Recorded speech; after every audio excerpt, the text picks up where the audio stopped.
Hey everybody, welcome to my channel, The Magical Solution. My name is Leilani. We are here. It is Wednesday night. We are here for the book club. You already know, for our little get together, read along, if you will.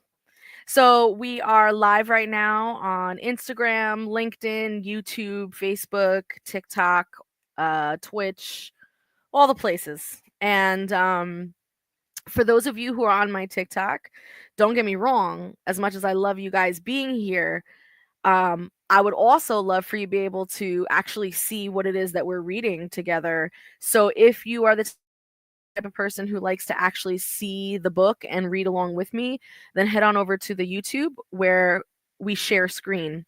But if you don't mind looking at my ugly mug and just listening to me talk, you are by all means welcome to stay on the feed.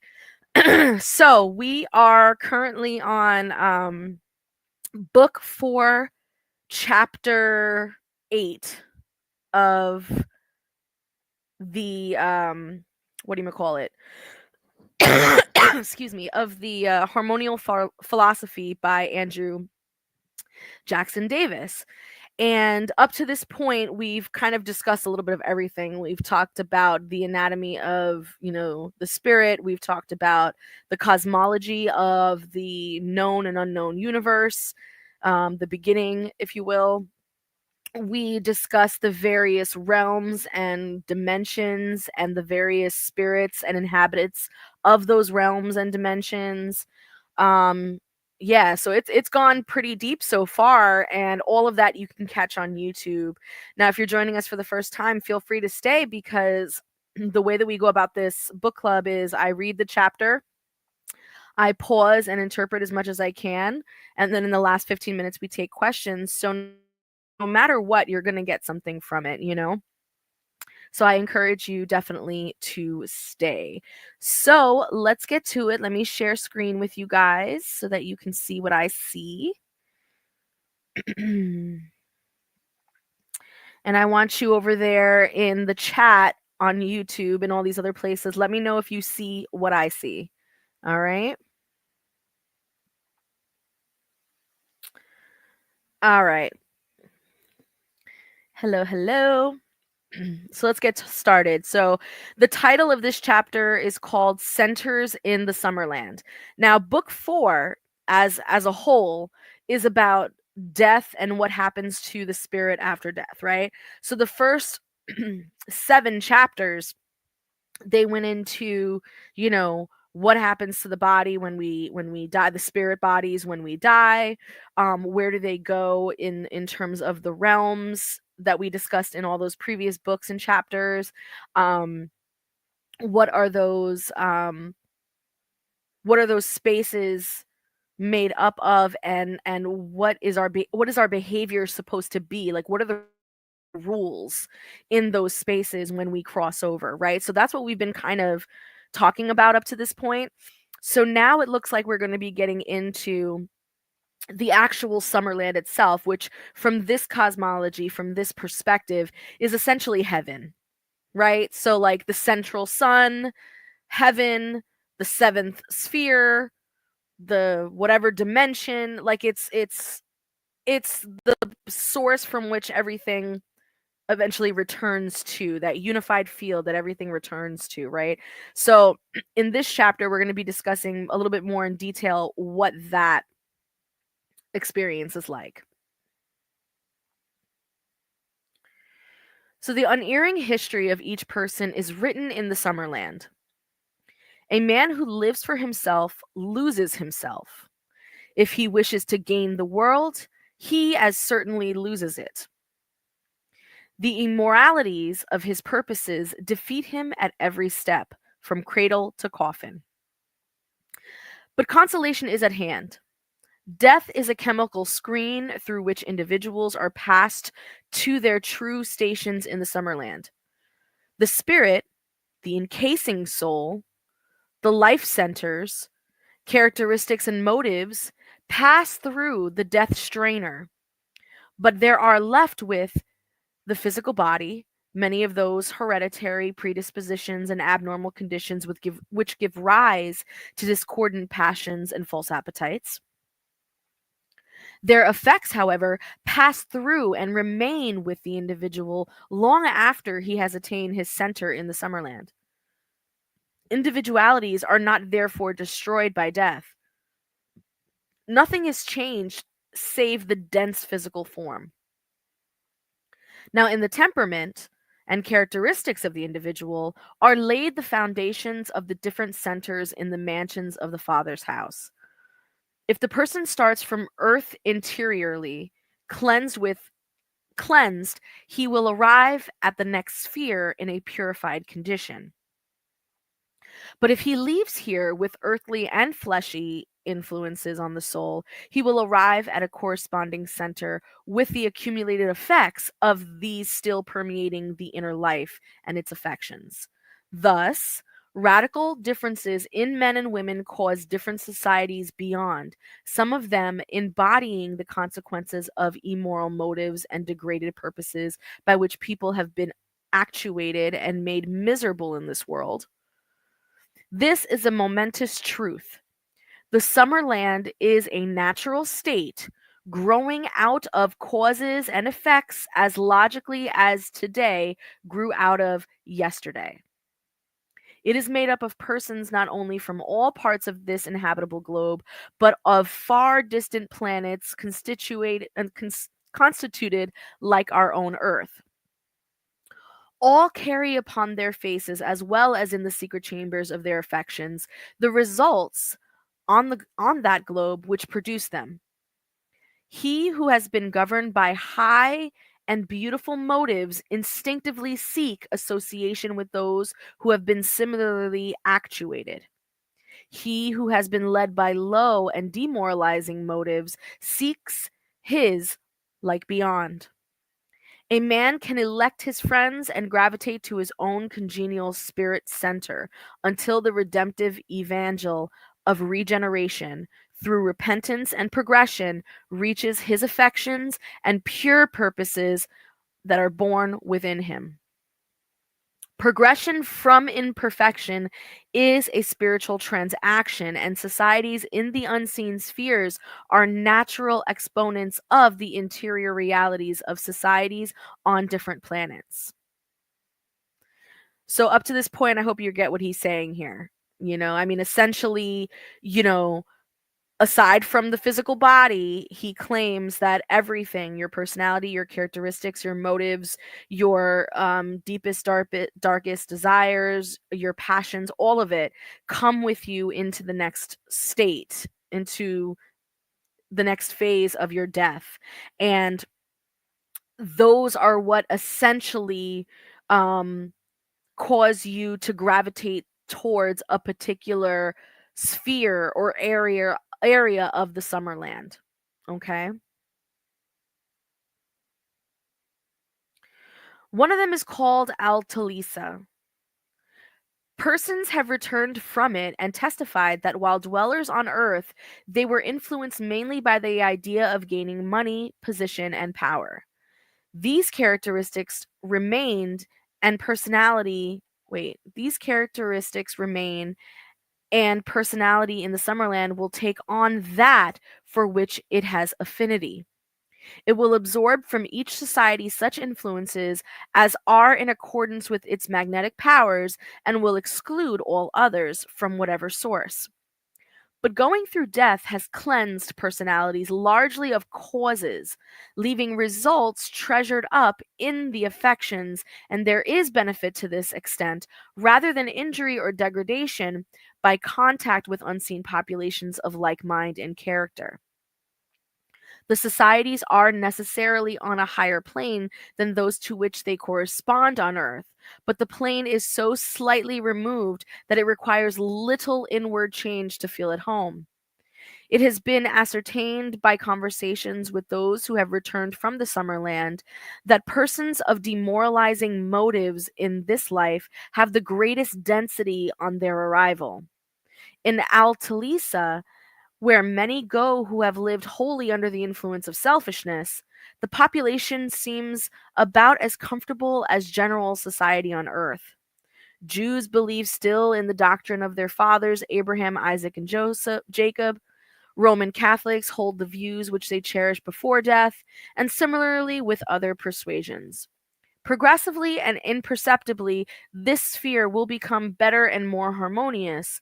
Men will differ less and less upon fundamental principles, but endless varieties of convictions and affinities will prevail over details, and thus are the foundations laid for countless societies in the Summerland. Death is largely a cleansing process and is the hope of the world, while the law of progress is such that even the active effects which accompany the individual cannot be perpetuated as evils and discords throughout eternity. A positive power reigns in the center of the universe, and by the slow operations of its laws, all personalities are purified from their imperfections. Only eternal good can exist eternally. So, this is an interesting take, um, because unlike a lot of early spiritualists who believe in sort of a one-time thing, heaven after death, this is our one and only shot to get this right, etc., etc., this particular cosmology, this particular corpus acknowledges this reincarnation, and but does so in a way that sort of glorifies death, if you will, by saying that death is the ultimate purifier of souls, right? When we die, we only get I mean, well, not all of us, depending on who you are, um even at your lowest, even at the lowest of type of vibration you could have lived on earth, even the Hitlers out there, right? Like, even these energies, when they die, there is a microscopic type of progression occurring. Now, they're not absolved of all of their sins, they are not forgiven like that. Like, it's not like that, it's just an incremental progression. So when they are reborn, they are just a little bit better off than they were in the last life, to give them a better head start towards whatever, progression they need to make in this particular life, right? And obviously those who have a very low vibration upon, during their life and then through death, uh, that's obviously going to take a very long time. That's what they're saying here, is that this, because it's so incremental, it's going to take a long time. Whereas someone who lived a moral, holy, good life, um, their progression after death is a large jump. You can see the progress almost immediately. It's that drastic of a change, so that then when they are reborn, they are even better off than they were in the last round, to continue with that progression, because at the end, no matter what, everything returns to God, and in the end, God is good. Only good can exist, right? So that's kind of like the understanding of this particular passage, okay? But here and now is the place to get under full sail for a happier harbor. Each person can start on the right track before death. Today is better than tomorrow. All should begin at once to ensure their entrance into superior societies.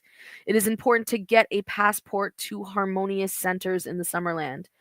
Now is therefore the time for each to take his stand upon the solid rock of truth and of those principles which will abide because they are eternal. Okay.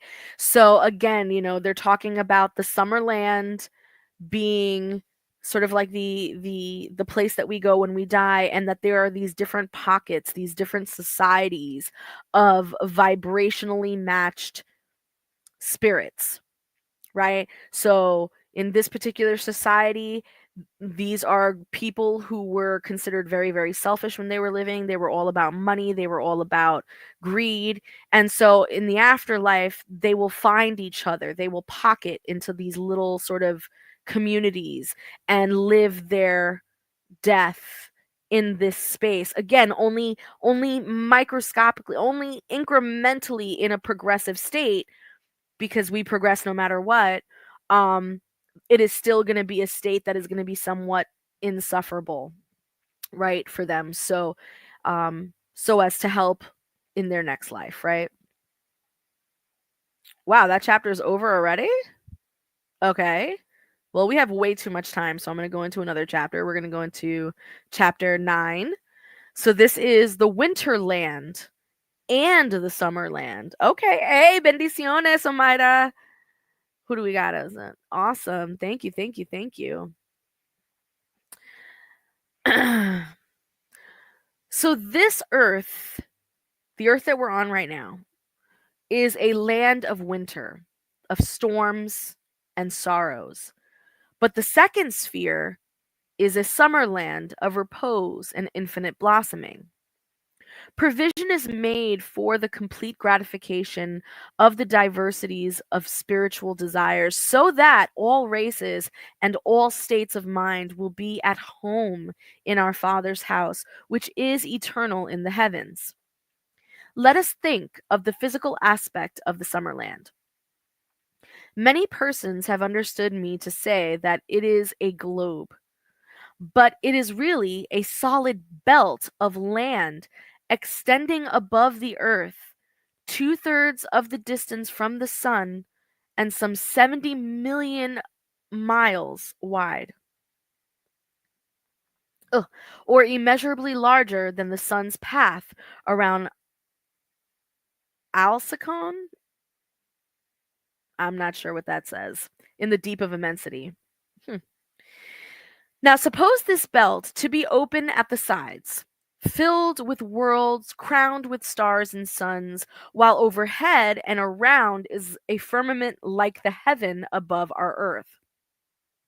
You behold, therefore, that which is seen here, but unfolded further and more perfectly, plans of an infinite temple, which are here fragmentary only. The Summerland is in harmony with that circle of planets called the Milky Way. It is a zone or girdle of real, substantial matter. When liberated at death, we do not move on toward the sun, but embark on a sideways voyage directly above the southern quarter of our planet. We gain the shore of a land just like this earth, where the latter, a stratified belt of the finest possible particles, proportions and adaptations are the same. So far as the surrounding immensity is concerned, the Summerland is bounded on all sides by aerial seas. Now imagine yourself standing on one of its shining shores and contemplating with your spiritual eyes now first opened. Looking toward the earth and the sun and Mercury and Venus, you would see an illimitable ocean of stars and golden suns, and you would realize a holy atmosphere on all sides, while from your feet would stretch an ocean without shore and void of all relations. If, however, your spiritual eyes had the light of a far penetrating clairvoyance, you would perceive that the aerial ocean ripples off and divides into beautiful rivers flowing to the planets, to Mars, Jupiter, Saturn, even this Earth, and yet others to distant systems throughout the firmament. These rivers of the heavenly spaces are musical to the ear that can hear them flowing between the constellations. Oh my God, this dude, man. Okay, so as much as I love Jackson Davis's writing, because he really does write like a poet. He really, really does. Like it's very beautifully, and it's a lot of imagery and all that good stuff. But it's just like, bro, get to the point. You know what I mean? But like, essentially, he is essentially describing this in so the Summerland essentially is like this in between place, right? Before we get to the central sun, before we get to what we would consider the unification with God, there is a series of spheres that we have to move through. And these series of spheres get us purified as we move through them, right? Now, as we move into each sphere, it is nothing more but the more purified, the more perfected version of what it is that we are already experiencing. So Earth would just be that much more of a cooler Earth in sphere number 2, and even doper of an Earth in sphere number 3. You know what I'm saying? Like it just gets better and better. And that's the same thing that happens with the spirit as well, right? So they're talking about here that, you know, once we get to this summerland, once we get to the other side, and our spiritual eyes are open and we look around, we are essentially seeing all of the things that we would see from here on earth, but in like a mirror view. So you're on earth looking out at the sun and the moon and the this and the this and the that. In the summerland, you're looking at earth and all the other planets as well. So but you're not on earth, but it's like a mirror version of earth.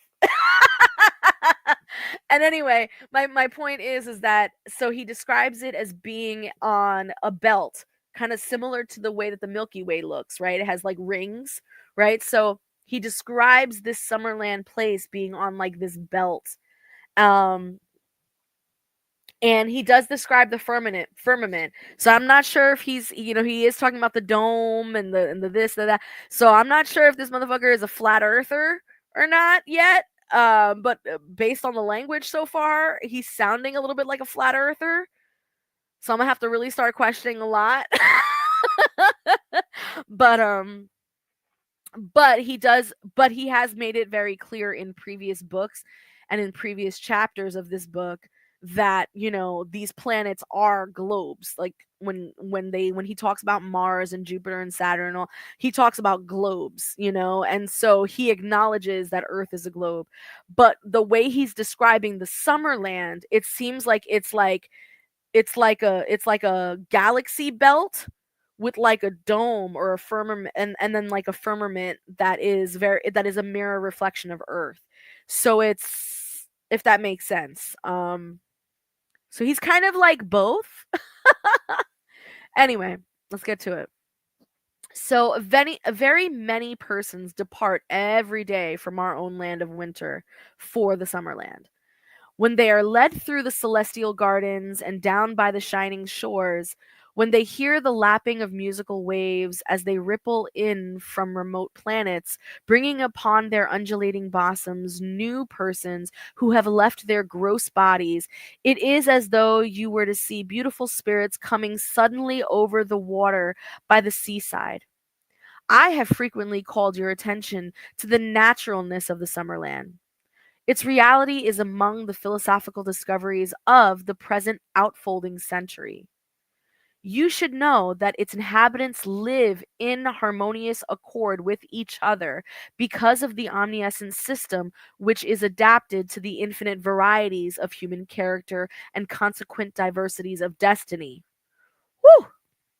So remember how I was saying when you die, you kind of get pocketed with the same types of energies that you are leaving Earth with?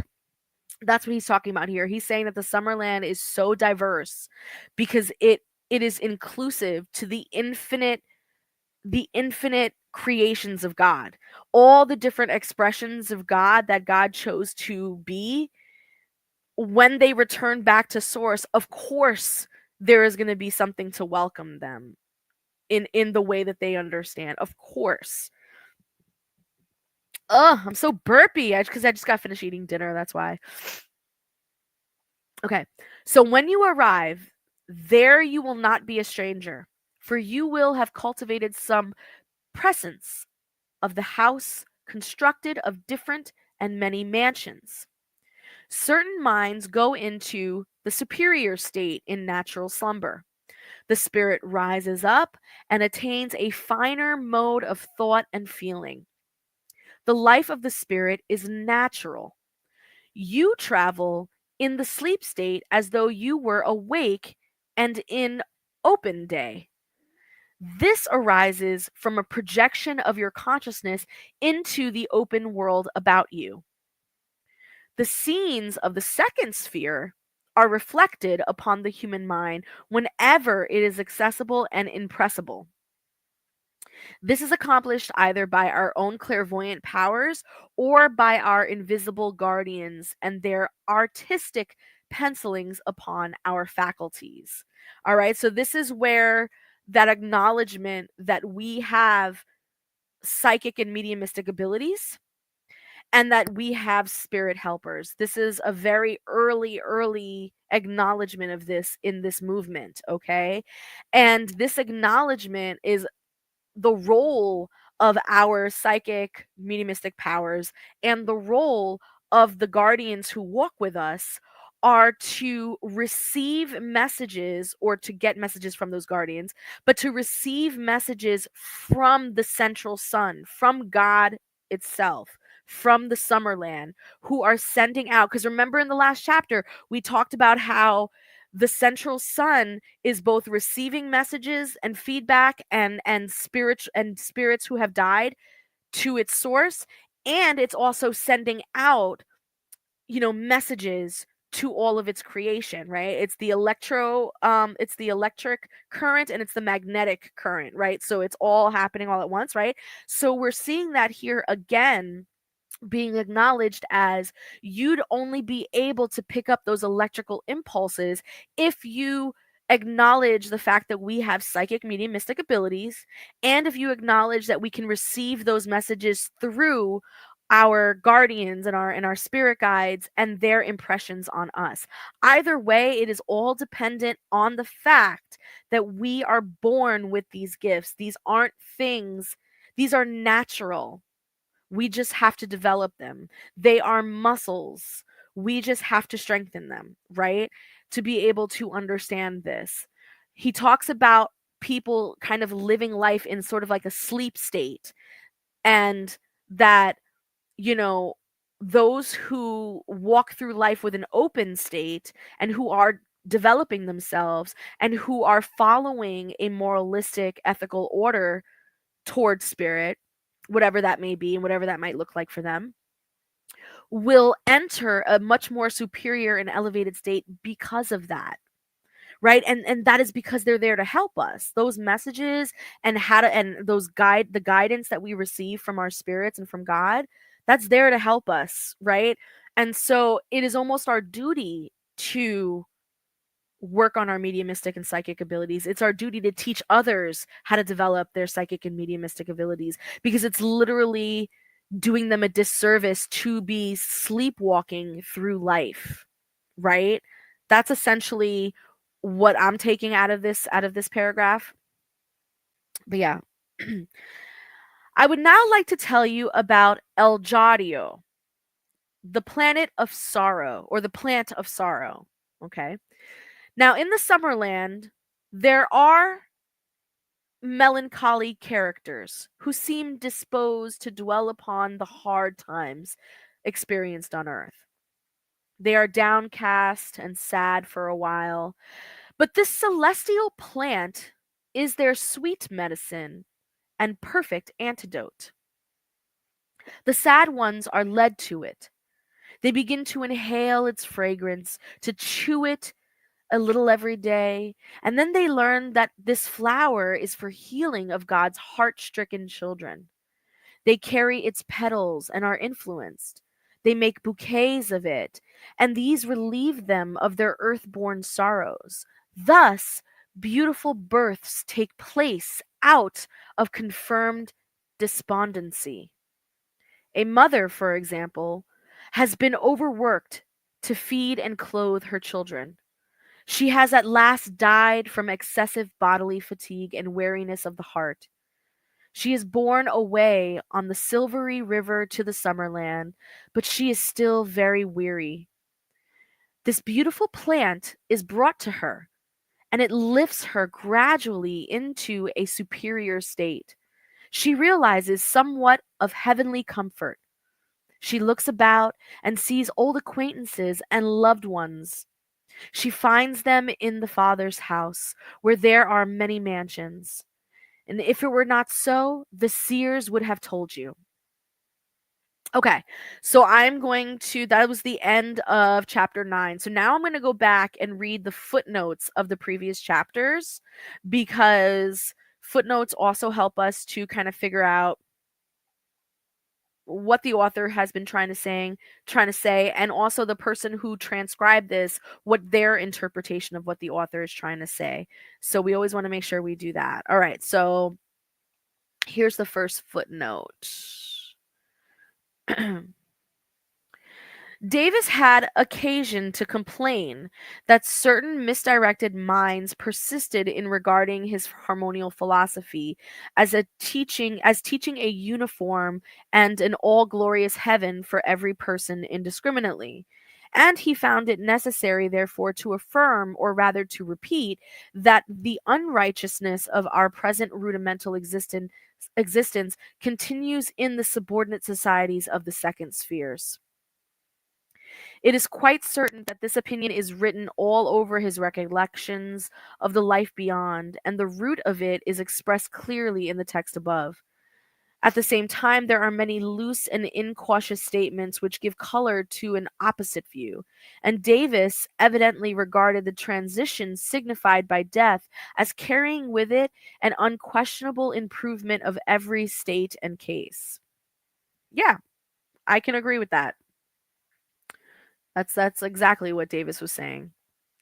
All right, in this next footnote, it says, now in this connection, it is well to remember that according to Davis, whatever thought enters the human mind on earth becomes a resident in the memory and is brought forth freshly in the world to come. If it is a good thought, it will interest and instruct there. But as there are thoughts of another order, it is proper for us to do and think only that which we would most earnestly desire to remember, and to refrain from things that are inimical to the superior delights of the mind. It is another way of saying that the ascent of the ladder of perfection here and now will bring us to the perfect life hereafter. Yep, I agree with that as well. That's exactly what Davis is saying. Yeah. Yep. The other footnote. It is said elsewhere that within the vast cloud of material globes which compose the Milky Way is a silver lining, an Aurelian circle, and it is the soul's immortal home. It is revolving within this visible realm of resplendent suns and planets, and it is comparable to our spiritual body, with which is a silver lining within a cloud environment, being the outer visible form. This interior celestial circle or spiritual world is what we call the second sphere. Within it is the third, next the fourth, then the fifth and sixth, right? The seventh is the deific vortex, a great positive power, perfect and divine. Between each two of these spiritual spheres, there is a system of suns and planets corresponding to the Milky Way. Okay, so we talked about this in previous chapters. They even showed us a picture, right? So essentially, it's interesting because as above, so below, you guys, as above, so below, right? What we're seeing here is essentially when we saw the picture, what we saw was kind of like our own galaxy. We see a sun in the center, and then we see six rings, surrounding the sun, which are supposed to represent the six spheres, right? Now, according to that picture, it seems like when you're looking at it, you're thinking to yourself, oh, this is like very cosmic. This is very like big, right?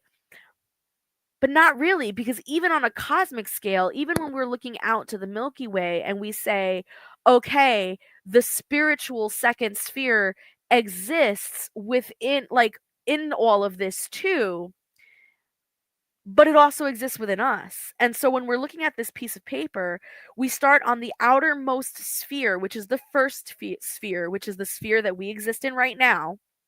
And upon each death and each progression, we move inward up each sphere until we finally reach the central sun, right? That's both on a cosmic level, like physically, that's what we're doing, that's what our spirit body is doing. But also internally, that is what our character is doing. That is what our emotions are doing. That is what our thoughts are doing.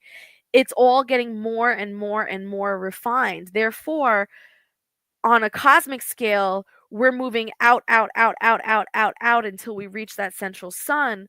But in an interior scale, we're going in till we reach that central flame, if you will.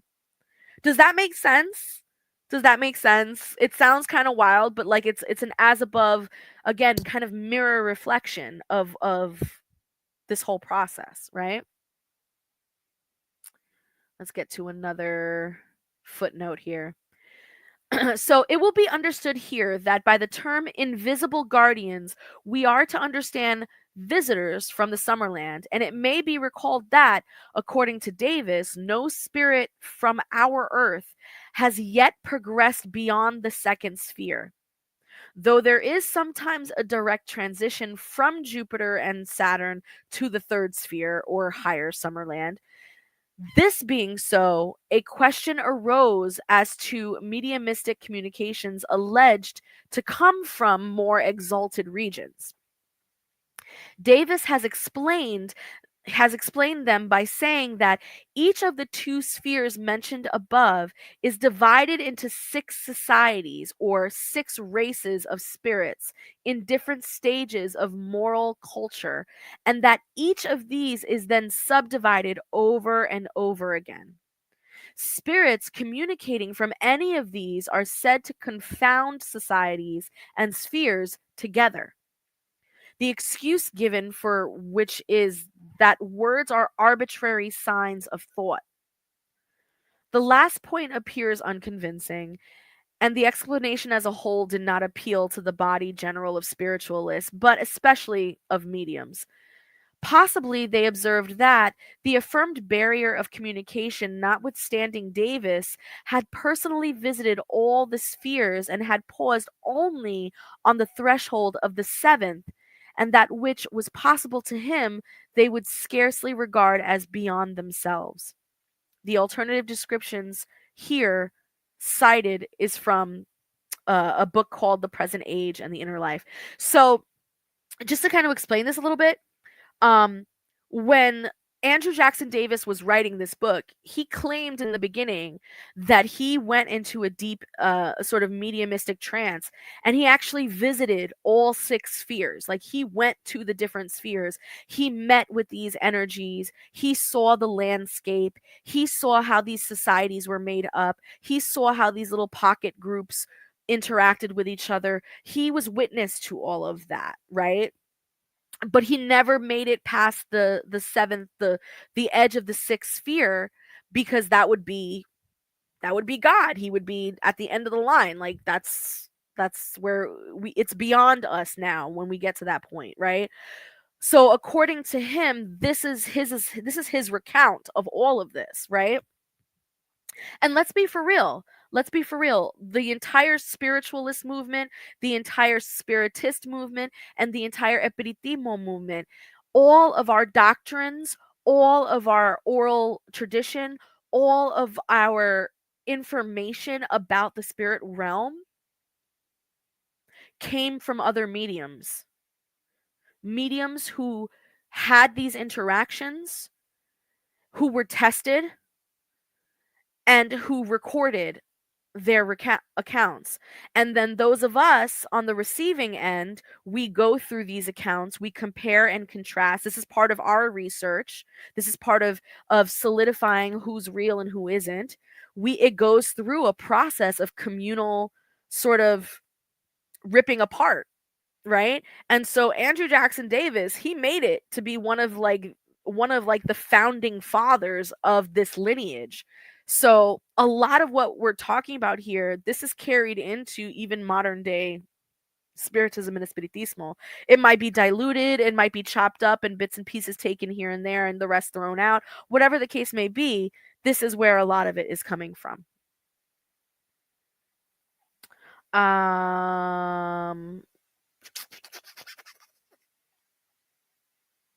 Okay, so that's it. So I actually finished like 5 minutes early, but that's okay. So that gives you guys now 20 minutes to ask questions if you have any.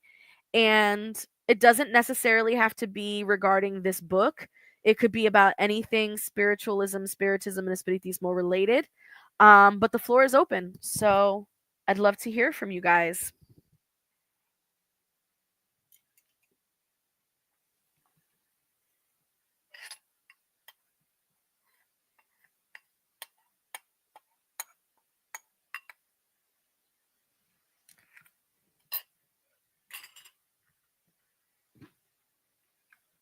No?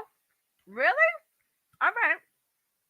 Well, with that said, I am so excited. I am so excited, you guys. Tomorrow we kick off another season, our spring semester, our spring semester of our spiritual development intensive course. 10 classes, deep classes on all of this stuff. So you love listening to this, to the book club. Imagine having 2 hours a week with me where I get to really dive into the science, the philosophies, the mechanics, the all of it regarding spiritism, and espiritismo, um, and the spirit guides, and our spiritual cuadro, and the mesa blanca, the bovera, um, the songs, the rituals, all the stuff. We get into it, and it's a great class. I've been doing it now for about 5 years. The students who take it love it, and yeah, I'm honored to offer it. I'm honored to be a part of people's journey. I love doing these classes. My husband tells me all the time, he's like, Leilani, you got to record these classes and put it up on your website so that you don't have to teach it live every single time. He's like, just record it and put it on the website. People can buy it and watch it in their own time. And I'm like, no, doing it live is where I get my joy. Having that one-on-one interaction with the students, really having deep conversation, really, talking through and talking with each other, helping each other out through stuff is like a beautiful experience. And being an educator is one of my favorite things. I'm an educator both online and offline in my full-time job. So it's just what I love to do, and I don't mind doing it. And I know that, like, it's very time consuming, and I know that I could be focusing on other things, but this is where my heart is. So if you want to be a part of that, tomorrow we start, which means tomorrow is the last day to get the bundle. I offer a bundle where you get all 10 classes and you save $50. Otherwise, you'd be taking each class one by one, and you'll be taking them at the full price, right? So, so jump on that if you can. But that's really it. That's my plug. But if you guys don't have any questions, what do we got here? Yes, exactly. Every interaction. Exactly. I actually, because I record all of my sessions, right? Like, I record all of my classes, and the students who are enrolled in the classes, they get a copy of that video along with a copy of the slides and any homework assignment, etc. But I actually have the archives of all the classes I've done in the last 5 years, and I'll watch class a random class, like class number 3. I'll watch class number 3 from all 4 years, and they are so different. They're so different. Like, the core information is there. Don't get me wrong. Everyone is learning the same information, but the side conversations, the examples, it's just different. And that's what makes it fun. So yeah, thank you so much for being a part of the live tonight. Make sure you comment, like, share, subscribe. Let people know that I do this. Let people know that these classes are here. Let people know that that even in a time of chaos, your spiritual nourishment is important. You need to feed your spirit. You especially need to feed your spirit during times of chaos, during times of turmoil and confusion. And you know encourage people to invest in themselves, because by investing in your spirit, the rest of your life, by natural consequence, by cause and effect, the rest of your life will fall into place the way it's supposed to, when you nourish and you feed your spirit, and you make that your first priority, right? And I know that that sounds crazy. I know people right now who are struggling to get a few dollars to put food in their belly. The last thing that they're thinking about right now is their spiritual development. And for those people, I also say, send me an email. If money is the issue, then money won't be an issue, right? Just send me an email. Because again, when you invest in yourself, when you take the steps to develop yourself this way, the spirits take care of you. Once you make the commitment and you say, I'm gonna walk this path and I'm putting my faith and trust in spirit, they are like, bet, I'm here, I've been waiting, and they'll carry you. Okay. um all right, that's enough for my podium. Right, that's enough for my podium. Have a beautiful, beautiful night, everybody. Thank you so much for hanging out with me. Again, my name is Leilani. This is the Magical Solution, and this is how we grow. Have a good night, everyone.